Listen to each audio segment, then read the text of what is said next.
सभी को हर हर महादेव। हमारे प्रिय श्रोतागण, आज हम आपके लिए लेकर आए हैं 16 सोमवार व्रत कथा, पौराणिक एवं प्रामाणिक कथा। कथा को सुनने से पहले प्लीज़ हमारे चैनल को लाइक शेयर सब्सक्राइब ज़रूर करें। तो चलिए जानते हैं कथा के बारे में। एक समय श्री महादेव जी पार्वती के साथ भ्रमण करते हुए मृत्युलोक में अमरावती नगरी में आई। वहाँ के राजा ने शिव मंदिर बनवाया था, जो कि अत्यंत भव्य एवं रमणीक तथा मन को शांति पहुँचाने वाला था। भ्रमण करते समय शिव पार्वती भी वहाँ ठहर गए। शिव जी ने कहा, हे नाथ, आओ आज इसी स्थान पर चौसर पासे खेले। खेल प्रारंभ हुआ। शिव जी कहने लगे, मैं जीतूंगा। इस प्रकार उनकी आपस में वार्तालाप होने लगी। उस समय पुजारी जी पूजा करने आए। पार्वती जी ने पूछा, पुजारी जी बताइए जीत किसकी होगी। पुजारी जी बोला, इस खेल में महादेव जी के समान कोई दूसरा पारंगत नहीं हो सकता, इसलिए महादेव जी ही यहाँ बाजी जीतेंगे। परंतु हुआ उल्टा, जीत पार्वती जी की हुई। अतः पार्वती जी ने पुजारी को कोढ़ी होने का श्राप दे दिया कि तूने मिथ्या भाषण किया है। अब तो पुजारी कोढ़ी हो गया। शिव जी पार्वती जी दोनों वापस चले गए। कुछ समय पश्चात अप्सराएं पूजा करने आई। अप्सराओं ने पुजारी के उसके कोढ़ी होने का कारण पूछा। पुजारी ने सब बातें बता दी। अप्सराएं कहने लगी, पुजारी जी आप 16 सोमवार का व्रत करें तो शिव जी प्रसन्न होकर आपका संकट दूर करेंगे। पुजारी जी ने अप्सराओं से व्रत की विधि पूछी। अप्सराओं ने व्रत करने और व्रत के उद्यापन करने की संपूर्ण विधि बता दी। पुजारी ने विधिपूर्वक श्रद्धा भाव से व्रत प्रारंभ किया और अंत में व्रत का उद्यापन भी किया। व्रत के प्रभाव से पुजारी जी रोग मुक्त हो गए। कुछ दिनों बाद शंकर पार्वती जी पुनः उस मंदिर में आए तो पुजारी जी को रोग मुक्त देखकर पार्वती जी ने पूछा, मेरे दिए हुए श्राप से मुक्ति पाने का तुमने कौन सा उपाय किया। पुजारी जी ने कहा, हे माता, अप्सराओं द्वारा बताए गए 16 सोमवार के व्रत करने से मेरा यह कष्ट दूर हुआ है। पार्वती जी ने भी 16 सोमवार का व्रत किया, जिससे उनसे रूठे हुए कार्तिकेय जी भी अपनी माता से प्रसन्न होकर आज्ञाकारी बन गए। कार्तिकेय जी ने पूछा, हे माता, क्या कारण है कि मेरा मन सदा आपके चरणों में लगा रहता है। पार्वती जी ने कार्तिकों को 16 सोमवार के व्रत का महात्म्य तथा विधि बताई। तब कार्तिकेय जी ने भी इस व्रत को किया तो उनका बिछड़ा हुआ मित्र मिल गया।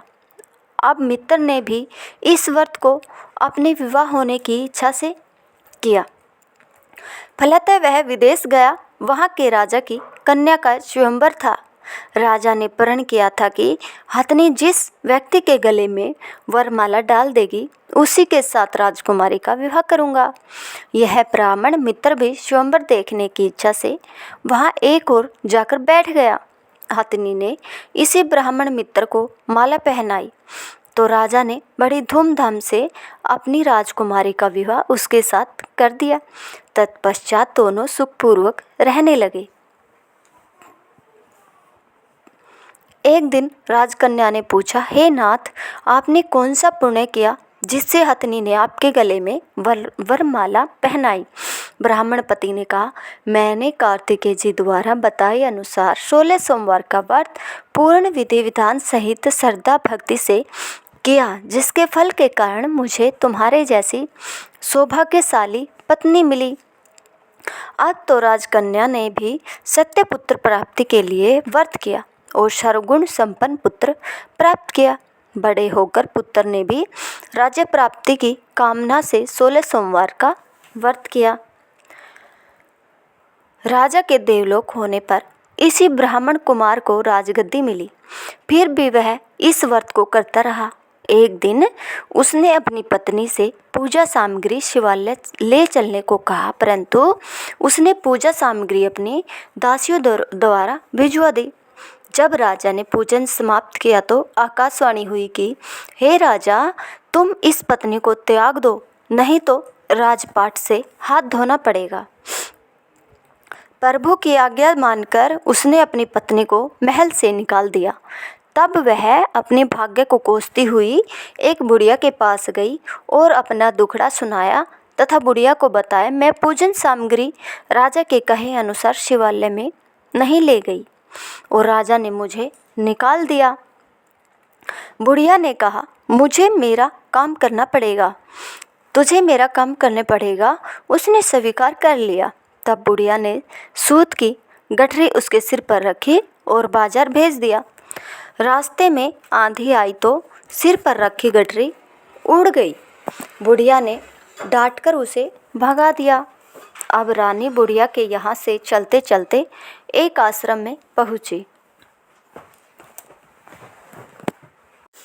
गुसाई जी उसे देखते ही समझ गए कि यह उच्च घराने की अबला विपत्ति की मारी है। वे उसे धैर्य बांधते हुए बोले, बेटी तू मेरे आश्रम में रह, किसी प्रकार की चिंता मत कर। रानी आश्रम में रहने लगी, परंतु जिस वस्तु को वह हाथ लगाती वह वस्तु खराब हो जाती। यह देखकर गुसाई जी ने पूछा, बेटी किस देव के अपराध से ऐसा होता है? रानी ने बताया कि मैंने अपनी पति की आज्ञा का उल्लंघन किया और शिवालय में पूजन के लिए नहीं गई। इससे मुझे घोर कष्ट उठाना पड़ रहा है। गुसाई जी ने शिवजी से उसके कुशल क्षेम के लिए प्रार्थना की और कहा, बेटी तुम 16 सोमवार का व्रत विधि के अनुसार करो। तब रानी ने विधि पूर्वक व्रत पूर्ण किया। व्रत के प्रभाव से राजा को रानी की याद आई और दूतों को उसकी खोज में भेजा। आश्रम में रानी को देख दूतों ने राजा को बताया। तब राजा ने वहां जाकर गुसाई जी से कहा, महाराज यह मेरी पत्नी है, मैंने इसका परित्याग कर दिया था, कृपया इसे मेरे साथ जाने की आज्ञा दे। शिवजी की कृपा से प्रतिवर्ष 16 सोमवार का व्रत करते हुए वे आनंद से रहने लगे और अंत में शिवलोक को प्राप्त हुए। कथा सुनने के पश्चात शिवजी की आरती ज़रूर करें। अगर आपको हमारी यह वीडियो पसंद आई हो तो प्लीज़ हमारे चैनल को शेयर ज़रूर करें। धन्यवाद।